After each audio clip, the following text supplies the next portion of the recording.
سوال: فطرہ کن افراد پر اور کن چیزوں پر واجب ہے؟ جواب: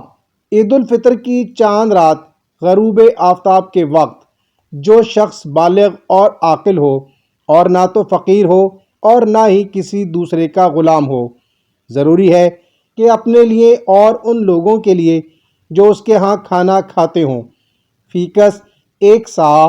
جس کے بارے میں کہا جاتا ہے کہ تقریباً 3 کلو ہوتا ہے، ان غذاؤں میں سے جو اس کے شہر یا علاقے میں استعمال ہوتی ہوں،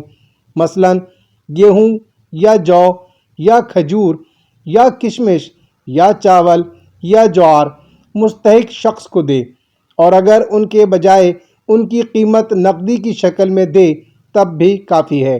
اور احتیاط لازم یہ ہے کہ جو غذا اس کے شہر میں عام طور پر استعمال نہ ہوتی ہو،